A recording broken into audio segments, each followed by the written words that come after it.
Hi everyone, my pleasure to be talking to you today. I'm BROSSARD. I'm professor and chair in the Department of Life Sciences Communication at the University of Wisconsin-Madison in the United States. I would like to thank Marina Joubert for this opportunity to talk to you to one study and different studies that are really the core of the research program in my lab at the University of Wisconsin-Madison. And this is science in new media environments. And what I'd like to talk to you about today is mainly why do we have to think about science in new media environment? After all, those new media environment not so new. And more particularly, what can we do, all of us, in the science communication community, you as future science communicators, myself and other social scientists, and practitioners that are working with universities and organizations in improving science communication and public attitudes towards science. So what has changed first? I apologize in advance. You're going to see some statistics here that relate to Japan, because I was recently at a big conference in Japan talking about this issue in the context of astronomy. But you can, I'm sure, relate to these type of issues as you think about South Africa and other countries of Africa you are coming from.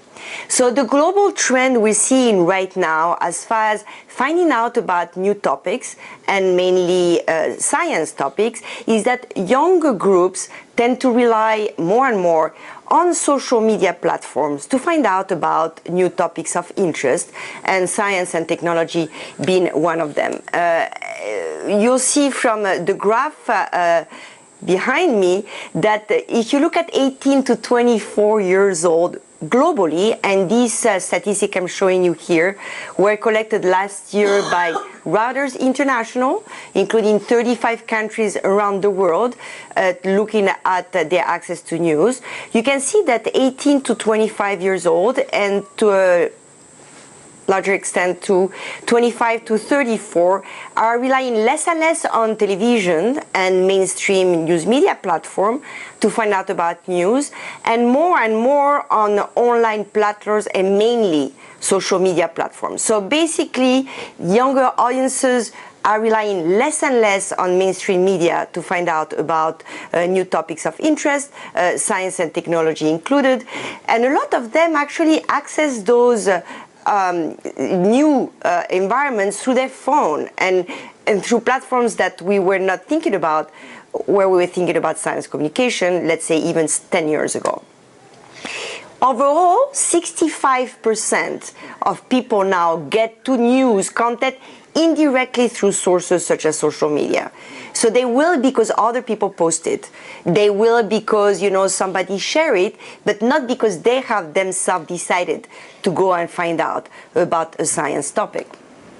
So when we think about social media, though, very often the first thing that comes to our mind is the one that's the most used worldwide, which is Facebook. But obviously, these can relate to a lot of different platforms. The one that we're not thinking about a lot, but is the most used one, is actually Wikipedia. If you want to find out something about a new scientific topic, you will use your browser, let's say Google, and you're going to put a keyword to find out about the topic. And most of the time, the first thing that will come up in the search results is going to be a Wikipedia page. So this is a very important thing to keep in mind as we think about where people find their news and how accurate they are and how they pertain to science. Another thing that we don't think much when we think about social media, but it's extremely important, particularly for younger audiences, is YouTube. More and more people are using YouTube as a source to find out about topics. And you use it the same way you would use a browser, Google. You can actually put a keyword and you are going to find a number of videos that relate to the topic. And people have been shown to rely a lot on those for particular science and technology. Then, you know, you have different ones that depend on the country. Reddit is extremely popular in the United States, partly for science and technology related topics. Vimeo, like another video platform, is actually also very popular. Instagram is more and more used actually for health related news. and so on. And obviously I shouldn't forget Twitter, that to some extent the one that the practitioners such as Marina here uses a lot in their daily professional life. I myself rely a lot on Twitter to find out what's going on around the world. Most recently, Snapchat has been used to communicate about science. And this is something that's important because as you learn about science communication in this course, we don't really understand extremely well how to leverage this platform. Those of you on Snapchat know that you post something and, like a few minutes, a few hours, a day later, this disappears from your platform. So as communicators, to leverage that in a way that's effective can be quite complicated. I'm going to switch to Japanese context. So people going online, people going to social media to find about news. So what has changed and why do we care? Well, the first thing that's actually important to think about is because since we send all this news around, is that the likelihood to encounter news related to science that may not be as accurate and good report as we want has actually increased. We call that iffy science, and in those examples that you see on my screen here, these are different headlines that showed a study that seemed to indicate that alien life may exist in the solar system. Basically, they had found out some evidence, and one of the Saturn's moons may actually display some alien life. And you see in those headlines here that the first one actually accurately says scientists may suggest that this exists in our solar system. The last one actually saying NASA, American NASA, rocked by living alien report in Saturn moon. So yes, indeed, like he was portraying this story, this study as really definite science that had been shown that aliens were on Saturn moon. Obviously, the truth was much more complicated and much more, uncertain that what that report may suggest. But this is the one study, then one story that was sent around. It was the one that people really liked to share. Science was certain. Alien life existed. This was great. This was so fun. Let's send it around. So obviously this poses some problems for us as we care about science communication. That increased ability to send around what I call iffy science reporting or bad science reporting. In a sense, it doesn't mean that they're fake news, because there is a grain of truth in it. It's just that they have been reported in a way that make it sound way more certain than it is, and it actually does a disservice to science. That increased ability to send around those stories has been actually with us for quite a long time now. As you can see in this slide here, look at the share button from Facebook, the Twitter button from Twitter and so on, that really, make it extremely easy for you to send around those studies. And this one was another one that was problematic. The fact that an alien face on NASA image of Mars was proof of extraterrestrial life was also one that was sent around a lot, because it was, one that actually piqued people's interest and seemed to indicate the alien life. By the way, you must wonder why I have all those astronomy examples. As I was mentioning, I was in another conference just before joining you today, and hence I was talking about the topic of the day, which was astronomy. So what happened when iffy stories like that get around social media? They get sent around for many reasons.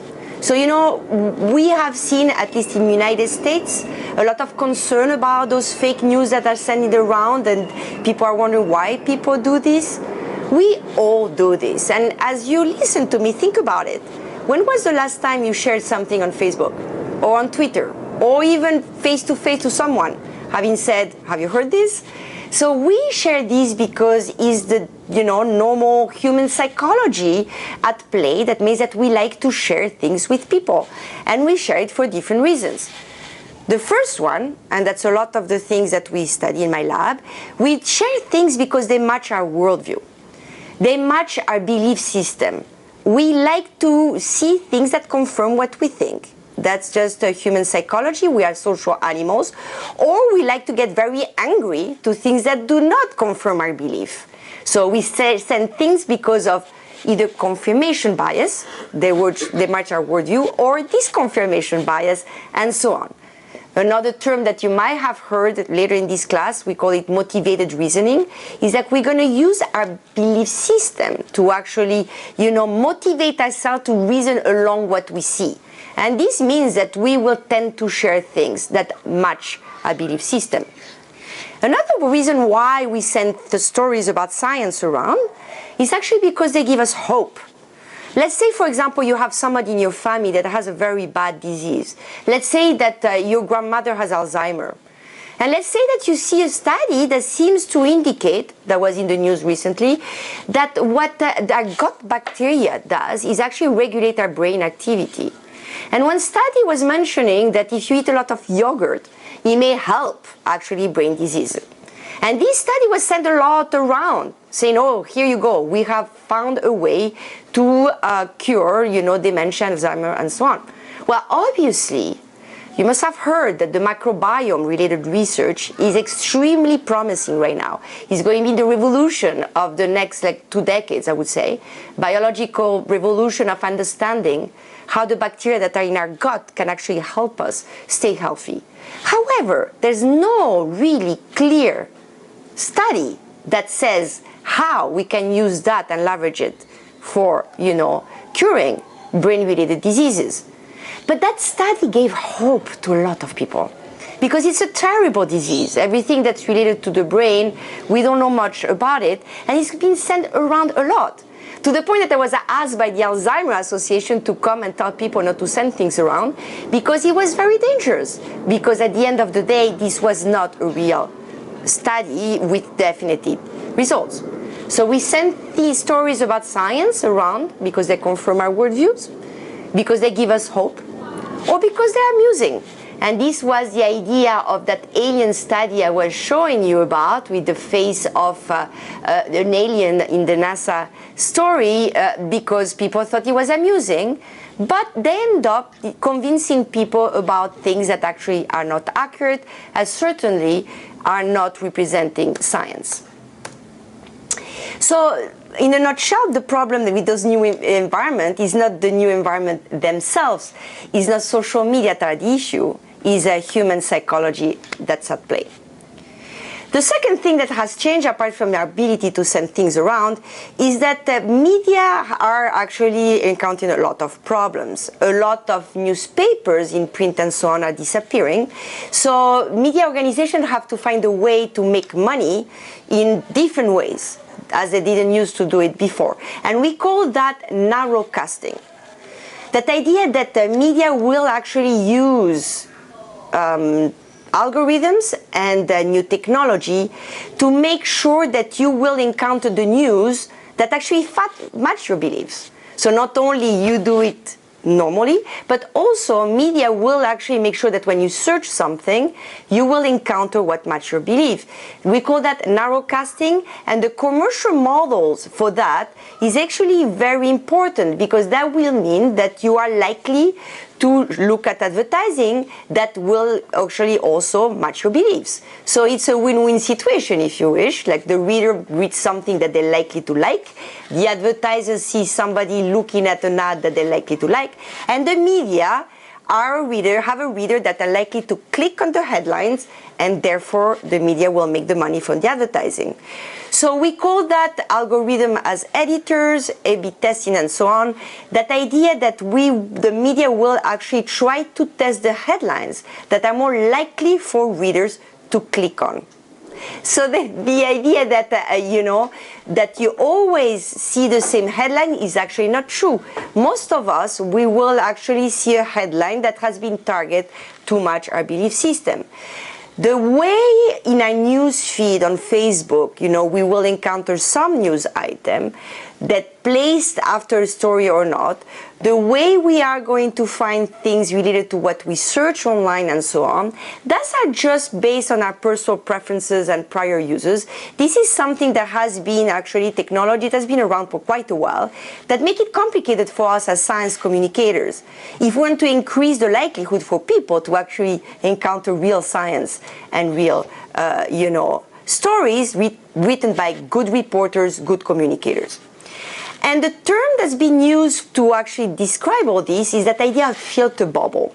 So I'm not sure if you heard about this in this class yet, but that idea that we basically are in those bubbles with people that think like us, that find the same thing, and it's very hard to actually break those bubbles in networks to make sure that some news item will go to the next one where people don't share the same belief system.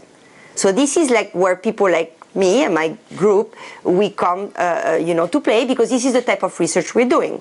How can we build algorithms that actually break those bubbles? How can we increase the likelihood for science news item to actually get out of one network and reach the other one, so people are encountering news they're not supposed to encounter? Because at the end of the day, that micro-targeting I'm telling you about, that targeting, to make sure people find what they have, is not going to go away. Actually, it's going to get worse even more as, people are squeezed in media environment to actually make money out of this system that actually is changing online. And the quote that you see here is somebody from BuzzFeed, is like the largest news outlet in the United States, and actually the best for science, believe it or not. They have a lot of science editors there. And he said, survival depends on giving readers what they really want, how they want it, when they want it, and not spending too much money producing what they don't want. So think about science. What about if people don't want to hear about science? What about people are not interested in astronomy? What about if we don't find them when they are interested? This is getting very complicated. So another thing that has changed in the science media environment with that idea of microcasting is that science columns are disappearing. So I don't know what's the status in all your countries, but at least in the United States, less and less science columns are devoted to only science news, and more general science with people that are not trained to report that. And that void that, from science journalists disappearing is taken more and more by young scientists. And I'm sure a lot of you in the room, that's why you're taking this class, you want to embrace direct communication with the public, and you want to be able to do it well. But this is not a new issue. However, the problem that we have as, this environment is changing, that everybody's competing to actually end up on the news feed of those audiences online, is that you may have the tendency from the organizations themselves to make the science stories more interesting than they potential are. To actually, that press release may be a little more, let's say, sensation that they should be. So there's been some anecdotal evidence that has happened, that press releases about science stories and science studies were not as, let's say, clear as they could be about the caveats and the limitation of the study. But I would claim that I think it's more the exception than the norm. That big organizations such as Stellenbosch University and so on, they are very careful when they talk about the studies that are released in the labs, because that really could hurt the reputation of the university.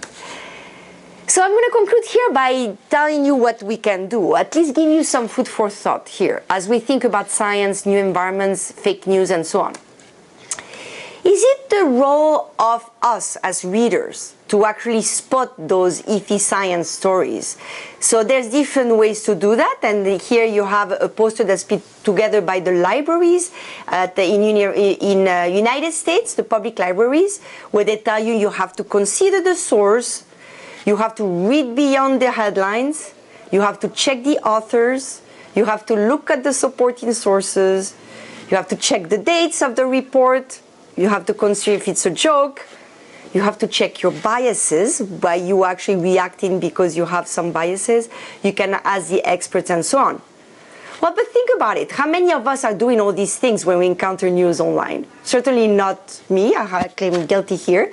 We're doing as best as we can, but we cannot all the time be rational human beings and checking everything.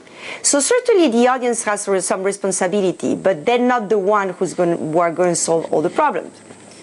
So is it the responsibility of scientists themselves and their research institutions that once a press release about a study, science studies, comes out, that they need to follow and see how media reports on it, how the headlines are written, are they accurate? Is the story going around and is it getting modified?